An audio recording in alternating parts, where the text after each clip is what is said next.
Hola, mi nombre es Carlos Aguilar, soy crítico de cine en Los Ángeles. Bienvenidos a la 10ª edición de lo que antes era conocido como el FIG en LA, ahora The Guadalajara Film Festival en Los Ángeles. Gracias a todas las organizaciones que apoyan este festival. La misión del festival es seguir mostrando lo mejor del cine latinoamericano y abrir sus puertas al talento Latinx para crear una industria fílmica sin fronteras entre Estados Unidos y los países de Latinoamérica.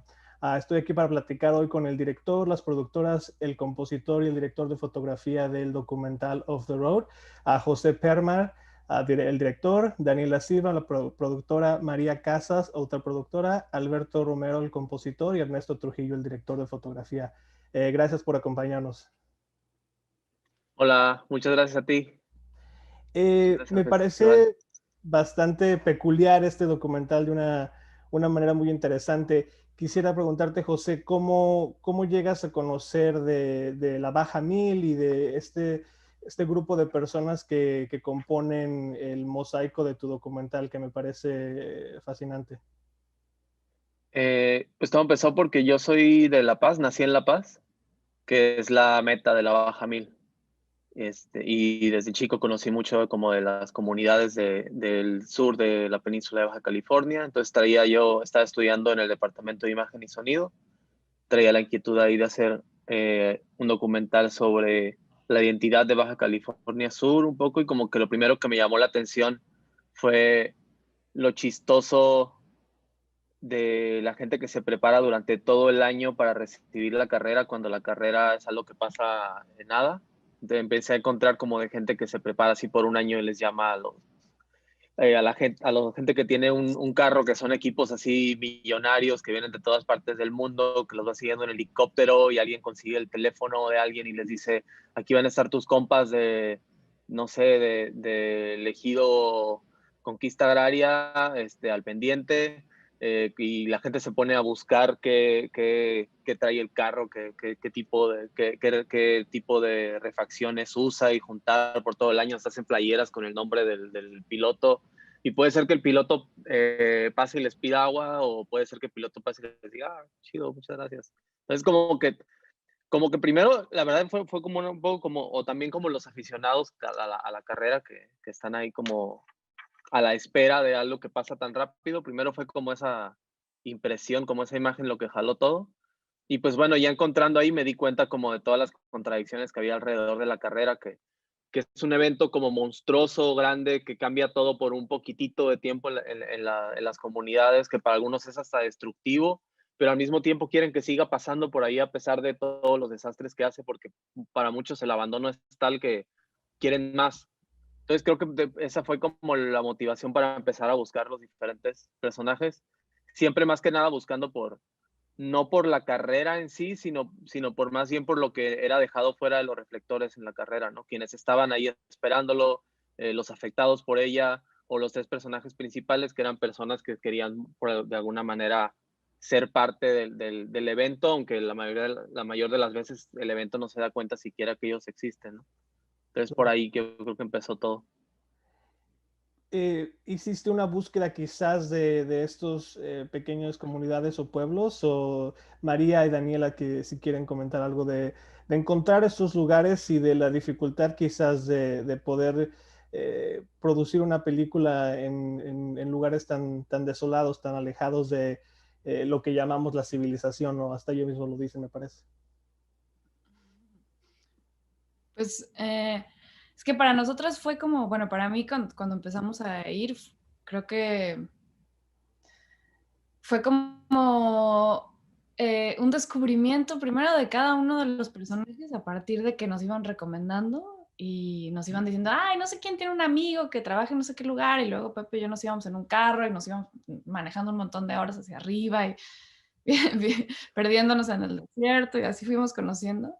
Entonces creo que eso fue lo que nos llevó como a encontrar a los personajes principales, pero luego Pepe, conforme iba construyendo el guión de la película, iba pensando en más elementos que podían traer este paisaje de Baja California Sur. Entonces, como que cada muy plano a partir del guión, que Pepe lo tenía muy, muy claro, Entonces íbamos muy puntualmente para las cosas que se necesitaban y cada rodaje íbamos librando ciertas cosas. Una cosa que Golem dijo, bueno, Ernesto dijo el otro día que me quedó muy, muy bien en la mente fue que nosotros pensábamos o que ellos pensaban si los personajes pueden entrar a ese lugar, nosotros también. Entonces era un poco irnos acoplando a lo que veíamos que el espacio nos pedía, el sol, la temperatura, ¿no? La naturaleza y al mismo tiempo las necesidades del crew, que siempre intentamos que fuera un crew muy pequeñito y como para también, o sea, siempre, y además nos hicimos muy amigos y nos hicimos cercanos a los personajes, entonces éramos un crew pequeño y nos íbamos acoplando al lugar poco a poco, especialmente guiados de la mano de ellos y de la mano de Pepe, ¿no? Que eran los que conocían mejor el lugar. María, ¿algo que quieras agregar? Sí, bueno, un poco como dijo Dani, pero y creo que también fue como muchísima logística, porque de parte de producción también falta otro productor que no está aquí, José Villanueva, porque pues casi todos estábamos en Guadalajara viviendo, entonces Pepe siempre fue súper claro como sabía que no teníamos todo el dinero y el tiempo del mundo para irnos a grabar, estar meses en Baja California. Entonces, sí hubo como mucha planeación, porque luego en los documentales es como que te vas un tiempo y vas viendo qué va pasando. Y fue curioso que en este documental, desde muy principio también ya se tenía más claro un poco el arco narrativo y se fue adaptando. Pero entonces nosotros, Pepe nos decía, tenemos que ir a grabar esto en específico. Entonces, desde producción de Guadalajara ya nos teníamos, ¿no? Desde conseguir el dinero, porque muchas veces no teníamos, era como a ver cómo lo sacamos porque tiene que pasar esta fecha en específico. Y pues el crew, ¿no? Y el equipo y todo. Entonces sí fueron pues varios años como de estar planeando estas idas a Baja California, cosas muy específicas, lo cual fue raro en un documental, ¿no? Que normalmente no se hace tan planeado todo.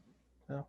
José, ¿cómo construyes tú la estructura de este documental en base, supongo, obviamente, a llegar a este conteo que vamos llegando más cerca hacia la carrera que vemos en el documental? ¿Cuánto tiempo filmaste? ¿Cómo se estructura esta línea del tiempo de la historia?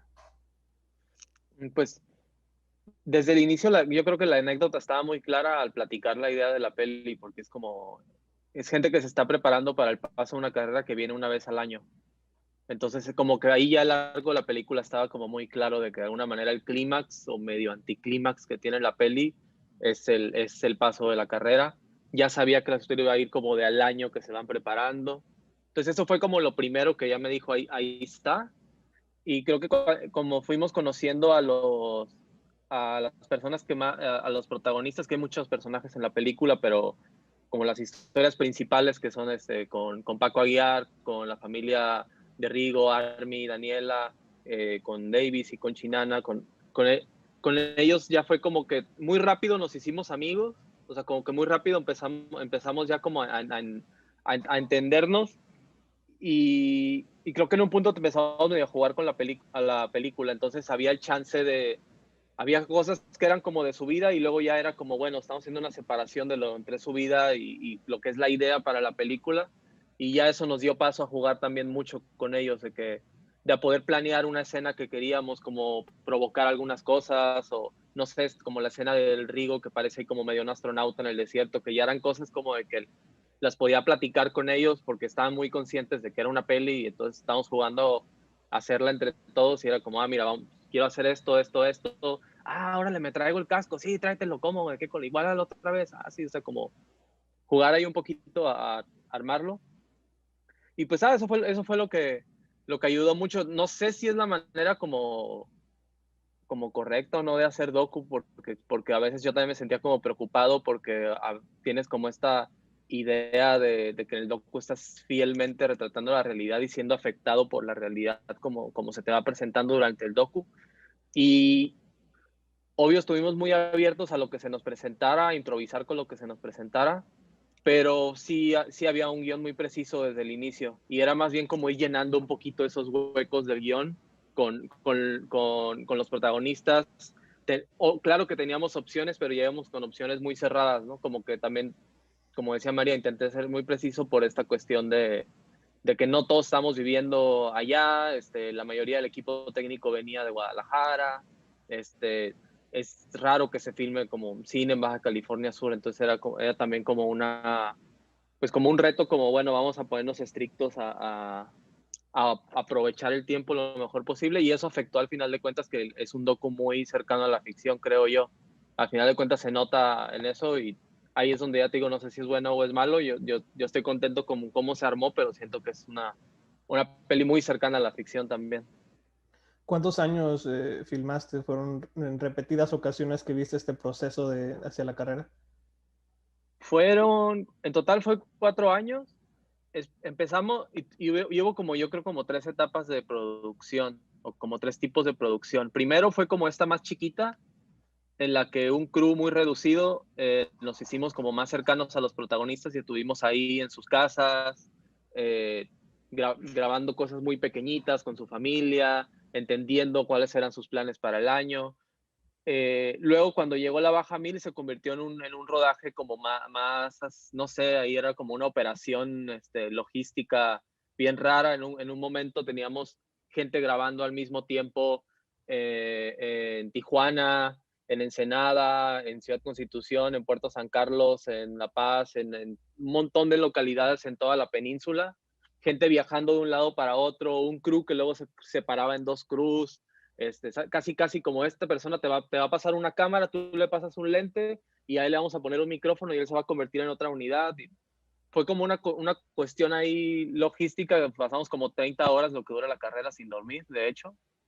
Y luego y después de esa, ¿eh? Porque era nuestra única oportunidad de grabar la carrera, ¿no? O sea, teníamos el mismo tiempo que ellos.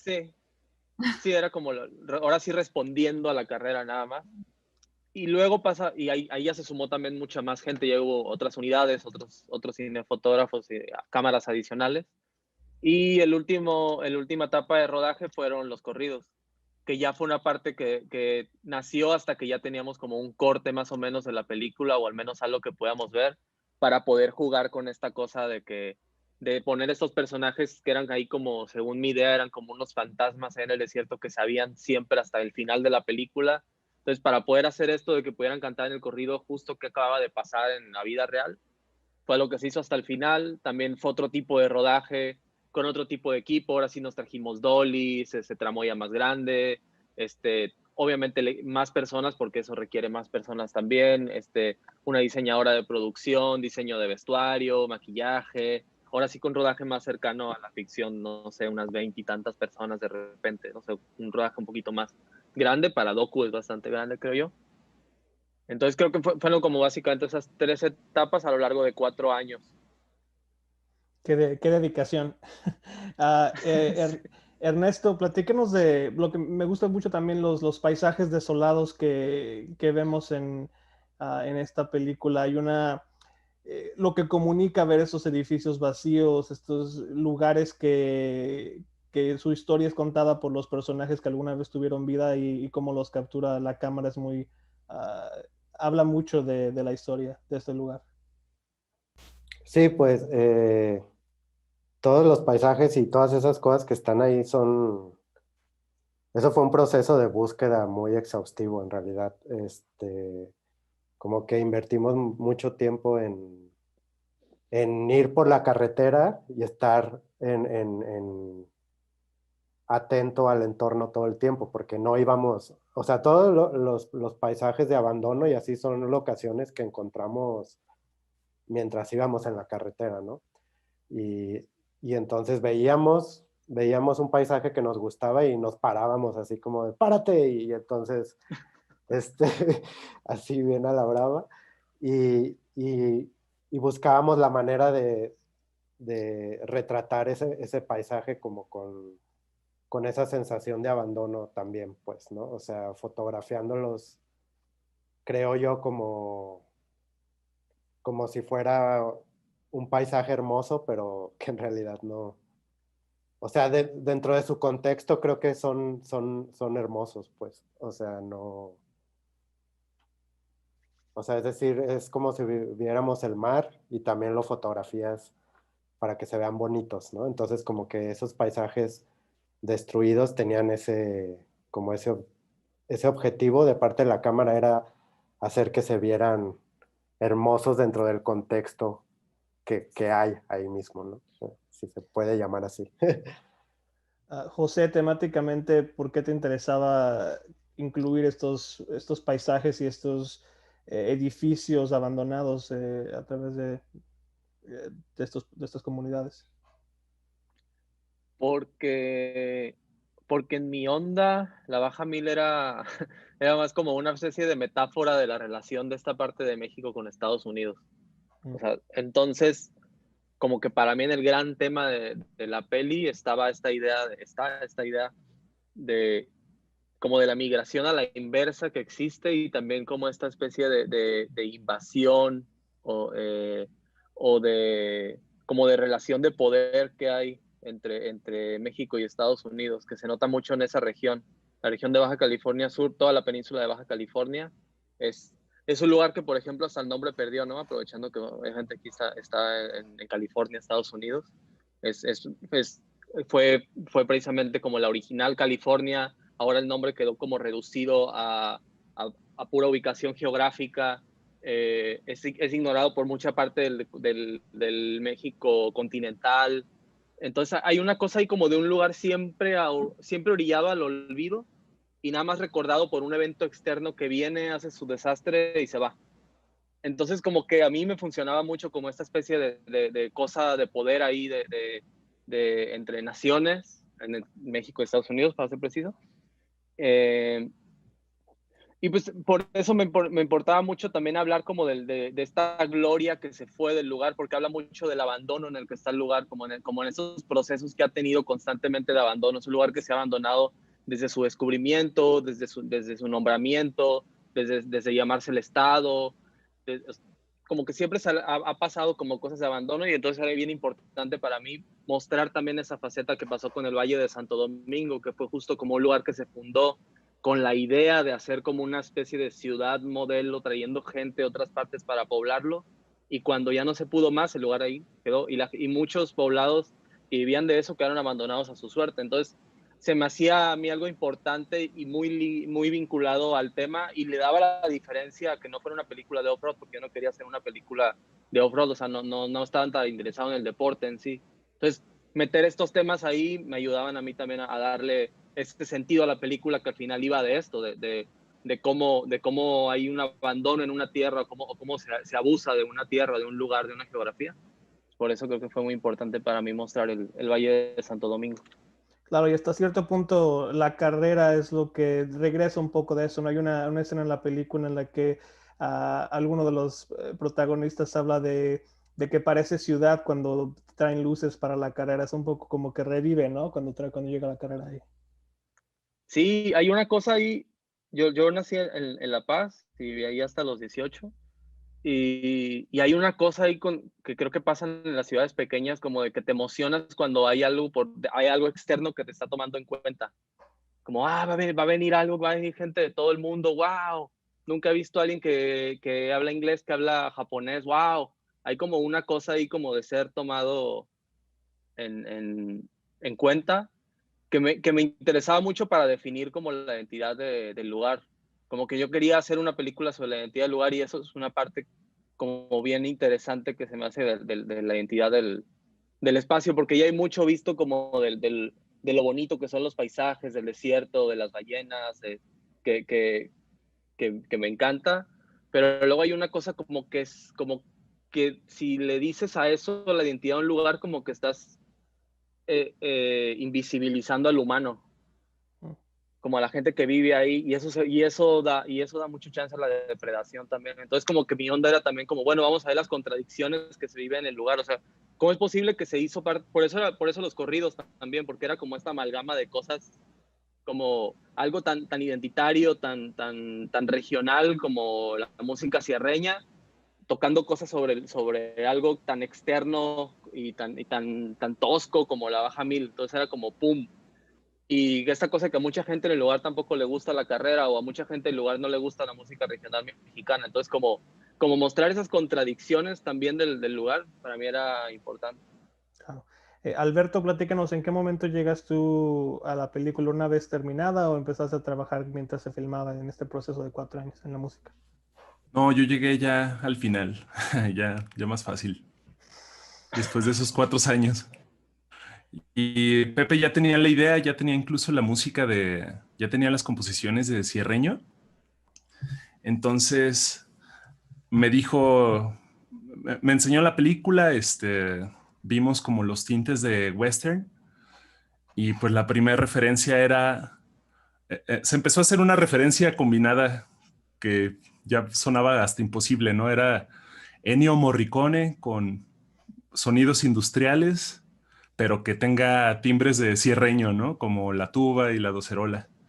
Entonces, pues estuvo interesante porque también, además de todo este conjunto de géneros, estaba la idea de que la música incidental no podía tener mayor dinámica que las canciones de cierreño porque perdían relevancia en la historia. Entonces era como jugar con todos esos elementos, pero hacerlo minimalista. Estuvo muy divertido, aparte de que lo estuvimos trabajando a distancia, porque ya en esa última etapa él no estaba en Guadalajara y pues era estarnos pasando los archivos así por la nube. Estuvo interesante y a contrarreloj. José, las composiciones de los corridos, ¿cómo se dieron? ¿Fue el mismo grupo que las logró escribir quizás? ¿O tuviste algo, quizás tu mano tocó esas canciones? ¿O le dijiste los eventos que querías que se incluyeran en las canciones? ¿Cómo se dieron? Fue, pues terminé componiendo yo la mayoría de las letras y los ritmos los compuso Damián Avitia, que es el vocalista del grupo, Los Inalcanzables de la Baja. Y fue un proceso como de que primero yo les conté la película porque empezamos a trabajar con ellos cuando la película todavía no estaba terminada. Y luego La Paz es bien chiquito, todo el mundo se conoce, entonces tampoco les podía poner la peli porque iban a empezar a soltar el chisme de a quién había grabado y todo eso. Entonces, nomás se la platiqué y les hice como un esquema, así como, miren, esta canción es para el momento donde se va a plantear la leyenda de la carrera y no es animada, pero no tanto todavía. Luego esta canción es cuando se dan cuenta que no van a poder librarla, entonces es una canción más tristona. O sea, no sé, cómo darle una referencia medio abstracta de cómo tenía que ser la canción en cuanto a feeling, cuanto sentimiento, ¿no? Mira, esta canción es arremangada porque es cuando dicen, ahora sí, ya se decidió todo. Esta canción desde el inicio, ¿no? Esta canción le llamo La Tormenta porque quiero decir que ya viene bajando el cerro la carrera. Entonces fue como este esquema grande y luego empezaba a platicarles anécdotas y una de las canciones sí, la letra me la sugirió Damián, el resto fue que yo le iba mandando letras. También mucho era distancia porque yo estaba viviendo en Guadalajara en ese momento. Cuando yo iba a La Paz, me juntaba con ellos y trabajábamos las canciones. Cuando no, yo le mandaba una letra por WhatsApp. Él me contestaba en una voice note tocando la guitarra, como sacándole, y me empezaba a cambiar cosas en la letra, como, ay, mira, ahorita pusiste una palabra muy larga, como que no, pero se me ocurrió cambiarla por esta otra. Y nos íbamos rebotando y como a las 3 rebotadas los corridos se iban saliendo. Y ya en el estudio fue donde se le agregó ya toda la magia de cuando llegó Luis Fernando, que es el requintista, ahí se hicieron los arreglos que los aventó en una sentada. Ernesto, platícanos de cómo fue capturar la carrera y todos estos eventos que van antes de que llegue la Baja Mil. Pues sí, como platicaba Pepe, en principio también teníamos como una narrativa muy clara del documental en el sentido de que sí hubo una búsqueda narrativa mucho más cinematográfica, pensando en cómo normalmente uno va a cubrir los documentales, es pues estar atento a lo que está sucediendo, ¿no? Y entonces, en ese sentido, las decisiones como técnicas que tienen que ver con óptica, y puesta en cámara sí fueron bastante conscientes en que queríamos narrar una película que se sintiera más como cine, pues como más Ficción. no sé si llamarle ficción, pero enfocada a un montaje cinematográfico mucho más complejo, ¿sí?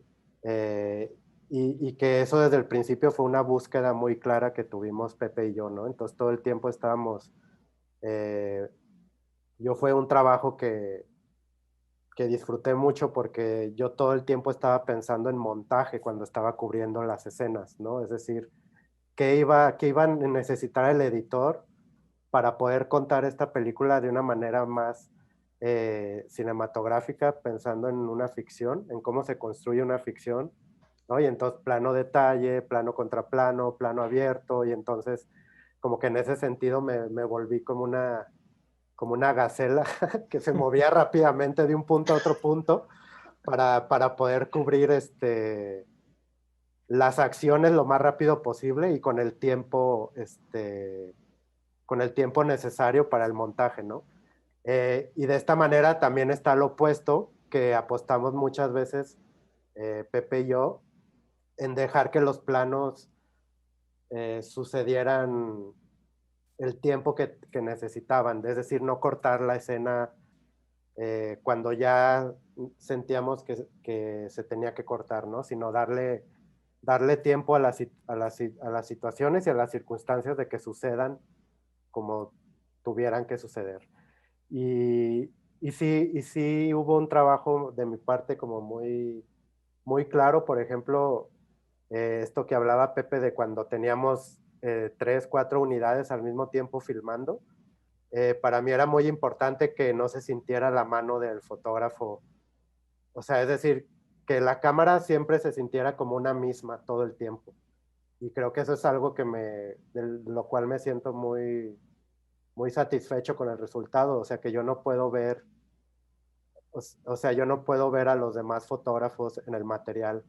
Eh, o sea, que la película tiene una estética muy redonda, pues, y que esas decisiones recaen en el trabajo de puesta en cámara que Pepe y yo trabajamos, ¿no?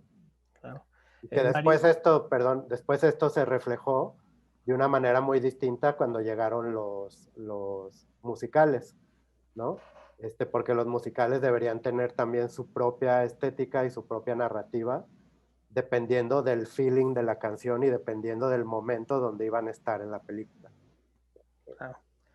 María y Daniela, ¿cómo en un proceso tan largo del documental, 4 años, qué es lo más complicado de continuar o de mantener la creatividad y el interés y el entusiasmo por esos trabajos que toman tanto tiempo? Híjole. Qué difícil pregunta. Uf, no sé. No, yo creo que lo más complicado, no sé, creo que todos los que hacemos películas, especialmente en Latinoamérica, en donde las hacemos y bueno, y más estos documentales, ¿no? Que los hacemos como a mano, con amigos, con gente que queremos, poniendo nuestra familia, los favores de todo el mundo. Las mamás. Las mamás. Creo que como que estamos tan acompañados de tanta gente y tantos favores y nos importa tanto y lo hablamos tanto y lo pichamos tanto que nosotros tenemos que mantener ese fuego un poco prendido y entender que todo lo que hacemos es importante y bueno, ser súper perfeccionista. Yo creo que para mí lo más importante, lo más difícil es estar al 100 todo el tiempo. No importa si estás fuera de tu casa, no importa si estás triste, no importa, o sea, porque hay muchas cosas que uno como productor latinoamericano, en donde no somos especialistas como en Estados Unidos, que solo hacen una cosa, nosotros hacemos todo. De pronto inventarnos una campaña de Kickstarter, ¿no? Mandar unos textos y que los textos estén mal porque pusiste la sinopsis que se había escrito hace 2 meses, pero no la de ahorita. Entonces, es una cosa que creo que no es otra producción, pero creo que también Pepe. Es estar todo el tiempo 100% presente y con el ánimo para empujar el barco durante 4 años, que eso es bien fuerte, ¿no? sin dejar de ser amigos, sin perder a nuestra familia y sin perder los préstamos, y, ¿sabes? Como, para mí eso es lo más complicado, pero creo que todos los que hacemos pelis las queremos tanto que ponemos todo allí, todo. Antes de que cerremos, José, quería preguntarte, hay una escena en la película que me gusta mucho cuando este grupo de hombres están viendo las fotos del pasado y hay un momento en el que uno reafirma que fueron los mexicanos, no los americanos, los que comenzaron esto. Platícame de capturar este momento de remembranza que tienen ellos. Esa es leyenda urbana que siempre todos siempre que los interesados en el mundo del off-road y todo esto, cuando nos encontraban grabando y preguntaban, ¿qué estás haciendo? Y decíamos, no, una película sobre lo que va a pasar cuando pase la Baja 1000 por aquí, o sobre fulanito que va a participar de esta forma. Todos tenían sus propias anécdotas, más en este lugar, en el Valle de Santo Domingo, porque es cierto lo que dicen estos señores. Ese fue como de los lugares que empezó a tener con más desarrollo económico en los 60, 50 en Baja California Sur. Había billetes, como dice el David, y obvio si había billetes, ahí empezaron a invertir en automovilismo y todo eso. Entonces, todo con el que platiques de ahí te va a contar alguna historia de cómo, no, mi papá, mi abuelito fue el primero que corrió un carro y armó un carro, que no sé qué, no, y él fue el primero que ganó en moto y no sé qué, y todos tienen estas anécdotas. Al final de cuentas, esa anécdota no fue que la descubriéramos ahí. De hecho, esa reunión se provocó, o sea, en ese lugar se reúnen varios amigos siempre a platicar. Todos coinciden en que fueron pilotos como en los tiempos dorados del Valle de Santo Domingo. Entonces, lo que hice fue convocarlos para el rodaje, y ahora sí que ellos solitos empezaron a sacar sus anécdotas, o anécdotas que yo sabía ya, como esa, por ejemplo, que a mí se me hacía bien importante, y nunca quise comprobar si era verdad o era mentira, porque me gustaba simplemente hasta la forma que la contaba este señor con la avioneta tirándoles agua bendita a los carros. O sea, era algo que a mí nunca me interesó en la película, ver si era verdad o no. Era como más bien como mostrar cómo era una leyenda, pues, en el lugar. Entonces era como estar ahí con los señores y platicar, y, oye, a ver, platícame. Está chistoso eso, porque era como mitad estar ahí esperando la plática y mitad hacer trucos. O sea, de repente yo estaba del otro lado de la cámara pretendiendo ser uno de los señores, y en realidad yo le estaba haciendo una entrevista, y ya editado está con el señor, ¿no? O sea, o los dejábamos hablar y que siguieran tomando y sacar cosas. Al final, eso fue toda una tarde con ellos, lo que en la película dura, que 2-3 minutos. Ya. Pues muchísimas gracias a todos por acompañarnos, y gracias a los que tuvieron la oportunidad de ver la película a través del Guadalajara Film Festival en Los Ángeles en esta edición virtual. Gracias, José, Alberto, María, Daniela, Ernesto, por estar aquí. Gracias. Muchas gracias. Muchas gracias. Gracias.